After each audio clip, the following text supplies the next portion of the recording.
हाल ही में कौन सी company $5 trillion के बाजार मूल्य वाली दुनिया की पहली कंपनी बन गई है? तो वो है कंपनी है एनवीडीआई, एनवीडीआई। ठीक है। सेबी द्वारा प्रस्तावित जियो टैगिंग नियमों में छूट किसके लिए है? किसके लिए मतलब सेबी होती है, उसमें किसके लिए छूट दी गई है? एनआरआई ग्राहक जो होते हैं, नॉन रेजिडेंट इंडियन के लिए। हाल ही में बिना किस राज्य पुलिस ने सरकारी स्कूलों में छात्रों को सुरक्षित ऑनलाइन व्यवहार सिखाने के लिए साइबर जागो कार्यक्रम शुरू किया है? वो किसने किया है? पंजाब पुलिस ने। हाल ही में कहाँ भारतीय दूतावास द्वारा 28 अक्टूबर से 3 नवंबर तक प्रवासी परिचय का तीसरा संस्करण आयोजित किया गया? कहाँ पर किया गया? सऊदी अरब में। किस राज्य में प्रसिद्ध पुरातत्वविद प्रोफेसर रविंद्र कोरिसेट्टर को राज्योत्सव पुरस्कार के लिए चुना गया है? कहाँ से चुना गया है? कर्नाटक में राज्य पुरस्कार के लिए। हाल ही में सरकार ने कहाँ आदर्श युवा ग्राम सभा ग्राम पहल का शुभारंभ किया है? यहाँ पर नई दिल्ली में आदर्श युवा ग्राम सभा कहाँ पर की गई है? नई दिल्ली में। हाल ही में एनवीडीआई कंपनी में कितने अरब डॉलर मूल्य के एआई चिप ऑर्डर का निर्माण किया गया? 500 अरब डॉलर का। मतलब जो एनवीडीआई कंपनी है, जो इसकी इकोनॉमी है $5 ट्रिलियन से भी ज़्यादा हो गई।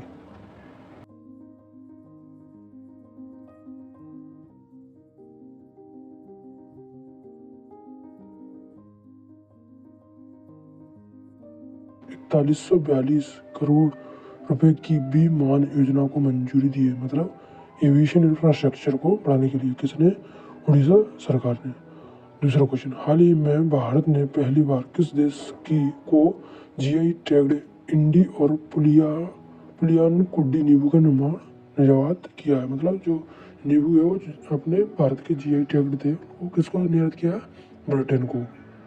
केंद्र सरकार ने सरदार पटेल की 150वीं जयंती के उपलक्ष्य में कितने रुपए मूल्य वर्ग का एक विशेष स्मारक सिक्का जारी किया है? मतलब सरदार वल्लभ भाई पटेल की 150वीं स्मृति में कितने 150 रुपये का सिक्का जारी किया है? हाल ही में भारत और किस देश के बीच कृषि पर 8वीं संयुक्त कार्य समूह, मतलब एग्रीकल्चर के ऊपर अपनी नीदरलैंड के बारे में देशों के बीच में एक मीटिंग रखी गई है? किसके ऊपर? एग्रीकल्चर। प्रधानमंत्री श्री नरेंद्र मोदी ने 31 अक्टूबर को गुजरात के एकता नगर में स्टेच्यू ऑफ यूनिटी के निकट किस संग्रहालय की आधारशिला रखी है? मतलब कौन सा एक नया म्यूजियम बन रहा है सरदार वल्लभ भाई पटेल की स्टेच्यू ऑफ यूनिटी के पास में? कौन सा बन रहा है? Museum of royal kingdom of India. ये नोट कर लो, क्वेश्चन आएगा। Museum of royal kingdom of India. Royal kingdom of India.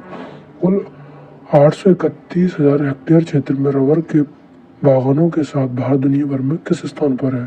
5वें स्थान पर है अपन रबर के बागानों के उसमें। मतलब अपने यहाँ पर 831। वित्त वर्ष 2024-25 में भारत के प्रमुख बंदरगाहों के जरिए कितने करोड़ टन माल की ढुलाई हुई है? मतलब अपने जो बंदरगाहों से कितने करोड़ टन माल भेजा गया है? 85.5 करोड़ टन। वर्तमान में भारत का फार्मास्यूटिकल उद्योग उत्पादन मूल्य के मामले में किस स्थान पर है? 14वें स्थान पर। जो अपने फार्मास्यूटिकल उद्योग 14वें स्थान पर है। धन्यवाद।